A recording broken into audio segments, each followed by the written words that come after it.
Oi, gente, seja bem-vindo ao canal Lídia Costa Cultivando no Quintal. Hoje eu vou falar desse camarada aqui, que é o popular cacto amendoim. O nome científico eu vou deixar aí no título para vocês que não sabem o nome científico dele. Mas ele atende muito bem aí por esse nome cacto amendoim, justamente por esses dedinhos parecerem aí com a vagem do amendoim. Eu tô fazendo esse vídeo atendendo ao pedido da minha amiga Tânia. Então para todos vocês aí que se interessar pelo tema, pelo cacto amendoim, fica aí comigo que eu vou falando com vocês no decorrer do vídeo o que eu faço para cuidar desse cacto. Então, gente, geralmente as pessoas me perguntam bastante quanto tempo que você tem esse cacto, quanto tempo que demorou para ficar esse tamanho. Ou então a pessoa pergunta quanto tempo que demora para florir. É porque geralmente eu posto a foto dele, né? Porque eu amo esse cacto, eu tô sempre fotografando ele, inclusive quando ele tá florido, e as pessoas fazem essa pergunta. Então, gente, eu comprei este cacto, exatamente esse que está nesta cuia. Eu comprei ele em 2019, por volta de outubro, ou novembro, ou dezembro, não sei. Eu sei que foi no final de 2019 que eu comprei o cacto amendoim em um supermercado e eu fiz aqui demonstração para vocês verem como ele era. Ele era desse tamanho aqui, ó, no pote 6. Eu lembro que eu paguei, acho que R$3,49, numa mudinha assim. E ele tinha mais acho que uns 3 dedinhos aqui brotando assim bem no meio dele, assim, do ladinho dele.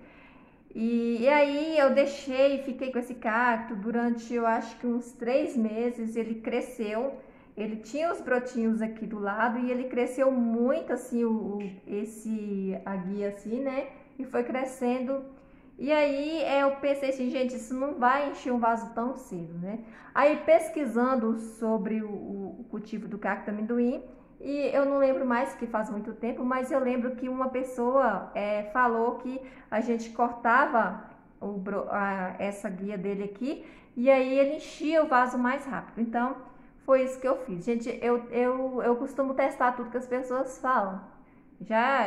Como diz aqui, eu já me dei com os burros na água por várias vezes, mas tem umas coisas que dá certo. Então, isso foi uma coisa que deu certo.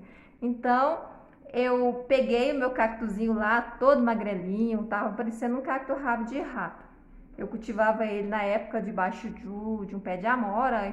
E aí eu fiz o que a pessoa falou, né? Eu peguei, não lembro nem a época, mas hoje em dia eu tô fazendo aqui para demonstrar, mas hoje em dia eu não faria nessa época. Nós estamos no outono, daqui a pouco chega o inverno e os cactos eles têm mais desenvolvimento em primavera, verão.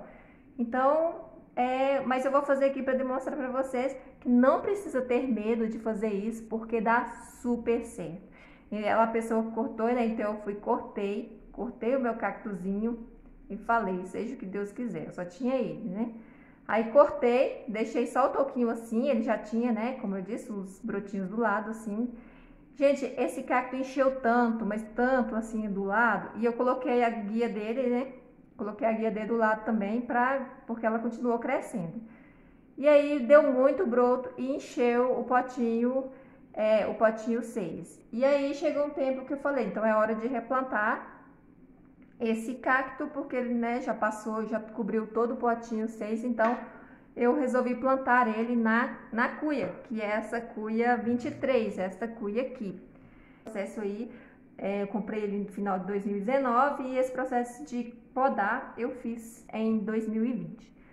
Gente, quando foi em outubro, eu era doida para ver a flor dele. Quando foi em outubro de 2020, ele floriu, ele deu 2 florzinhas. Eu fiquei muito feliz porque eu não esperava que ele fosse florir tão cedo, né? Porque um ano para mim, com ele tão pequeno quando eu comprei, eu achei que foi bem cedo ele ter florido dentro de um ano.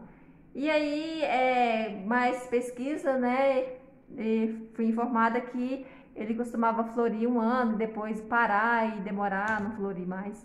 Mas o meu, gente, depois desse dia, outubro de 2020, que ele começou a florir, ele não parou mais. E a partir disso, ele só vai dar floração eu acho quase que o ano inteiro. Então agora ele tá com um pouco assim, ó, ele tá com duas abertas, ele tem botõezinhos para abrir. A flor dele dura, eu não lembro se é 2 dias, se é 3 dias, né? Mas ele fecha igual 11 horas. Ele abre a flor por volta de umas 9 horas, 10 horas. E aí lá para as 2 horas, dependendo do local que ele tiver, se tiver batendo sombra, ele já fecha. E no outro dia, ele reabre a flor novamente. Então ele não parou de florir, já chegou uma época que ele ficou com essa cor assim toda vermelha, lotada de flor. E aí vamos lá. O que eu faço para ele ficar florindo sempre e os cuidados que eu tenho com ele?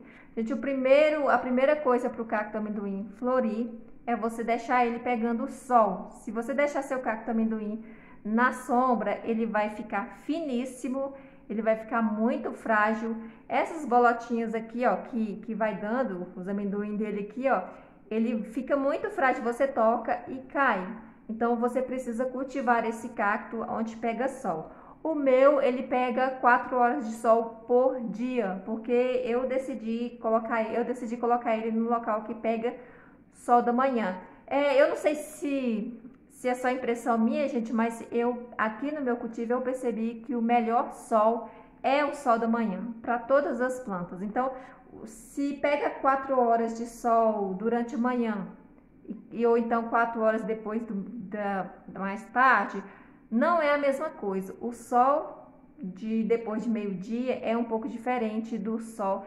Mesmo que ele não queime a planta, ele não é um efeito assim que faz a planta desenvolver quanto o sol da manhã. Então, por isso que a todas as minhas plantas eu procuro um local onde o sol bate, começa pela manhã, que eu prefiro. E aí, gente, ele ao sol muito forte, ele costuma ficar com a coloração bem roxa, eu não gosto. Então eu gosto dele com sol mais fraco. Então aqui, ó, vocês podem ver que tem uma coloração aqui bem roxinha já. Isso foi porque, né, o sol ultimamente aqui tá um pouco mais forte. Então eu deixei ele lá, né, não retirei. Então esse sol deu uma esquentada e ele ficou assim.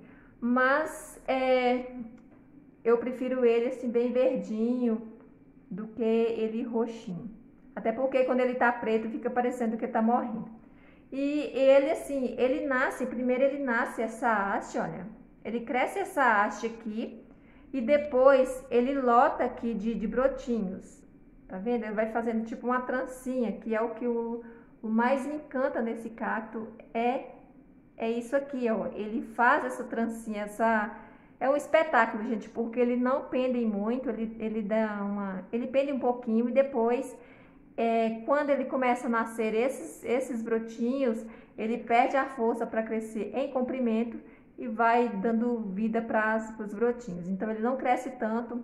O meu aqui, ó, ele vai crescendo, ele continua crescendo, mas é muito lento, então não é aquilo igual o rabo de macaco que chega até o chão.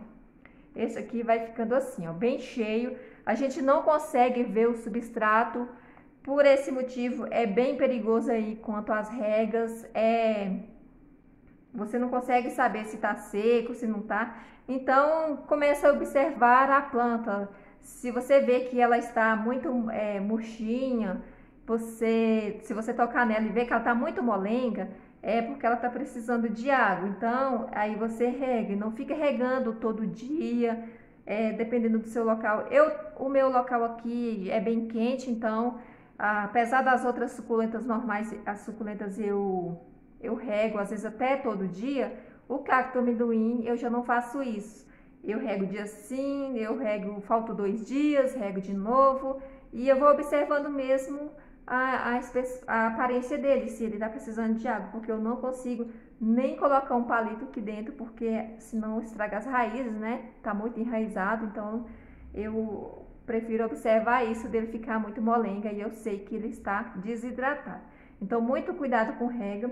Esse meu aqui pegou chuva há bastante tempo. Teve uma chuvarada aqui de mais de 3 meses, mas ao longo de 2 meses de chuva eu já comecei a retirar. Eu já retirava ele, não deixava ele molhar mais. Então, esse aqui não chegou a apodrecer nada, porque eu retirei, né? Mas eu tenho um aqui que ele apodreceu muito. Vocês vão ver o desfalque aí. ele estava lotado.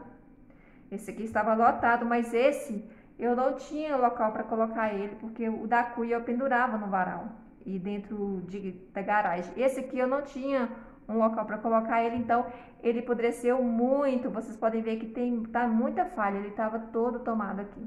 E esse aqui também, ele fica debaixo de um sombrite. O meu sombrite, eu acho que ele deve ser menos de 50%, né? Não é mais. E então ele já estava mais à sombra, né? Mas que é mais frágil. E ele ficou o tempo, então ele pegou a chuvarada todinha. Mais de 3 meses de chuva ele tomou todinho. Então ele apodreceu bastante. Mas ele é aquele cacto que vai apodrecendo aos poucos. Então ele vai apodrecendo um galinho aqui, um galinho ali. Não é, tem umas plantas, né, igual a suculenta que apodrece toda, ele não. Então, são só esses cuidados que eu tenho, né, de não deixar pegar o sol muito forte, pegar o sol, as 4 horas de sol por dia, que é o que faz, assim, o sol que faz a floração. Observar, né, a planta em questão de cochonilha. O meu não é de dar cochonilha, mas se dá cochonilha dá um trabalhinho a mais, porque ele é muito grudadinho um no outro. E também, quanto à adubação, eu costumo colocar chá de casca de banana. Eu fervo ela, né, deixo esfriar, e aí eu rego ele. Não faço isso sempre, de vez em quando. E ultimamente eu tenho usado o Basacote, aquele para orquídea de 3 meses. Então eu parei aí com o chá da casca de banana e continuei com o Basacote. Então provavelmente seja por causa disso que ele está florindo sempre. Mas eu também usei por um bom tempo o adubo, aquele NPK orgânico, né, que a gente bate borra de café, casca de ovo, no liquidificador, essas coisas assim. Enquanto ele estava pequenininho, eu regava, enquanto ele dava para ver o substrato, eu fazia isso, essa adubação dele. Depois que ele encheu todo dia, eu não posso mais ficar colocando essas coisas, né, de bater coisa e colocar, porque aí vai estragar ele. Eu joguei aqui umas bolotinhas de adubo e pronto. Então, são esses os meus cuidados com ele, e ele está muito lindo. Para fazer o replante, basta destacar aqui cada dedinho desse aqui, colocar no substrato, e quando ele já tiver bem esticadinho, bem longo, aí é só cortar, fazer a poda, se vocês quiserem que enche. Então, igual esse aqui, se eu quisesse que ele enchesse, eu ia fazer a poda aqui, mas eu não vou fazer isso porque ele já tá na fase de encher isso aqui. Então, pra mim, ele tá no comprimento bom aqui, e eu não vou cortar porque eu quero que ele faça aquele detalhe que eu acho bonitinho, que é aquela monte de brotinho. Então, esse aqui só falta agora encher. Então, logo vocês vão ver esse aqui bem cheinho, sem ver essas telas aqui. Essa tela aqui, eu coloquei isso aqui porque isso aqui era um vaso de suculenta estilo cupcake que eu tinha feito. E aí eu retirei as plantas e eu usei, né, aqui para fazer. Não foi uma boa ideia porque o cacto começa a sair broto por dentro e fica entalado lá dentro, mas ficou assim. Vou deixar assim mesmo, né? Vamos ver o que dá. Espero que tenha gostado do vídeo. Obrigada, Tânia, por ter pedido esse vídeo, e até o próximo vídeo. Tchau, tchau.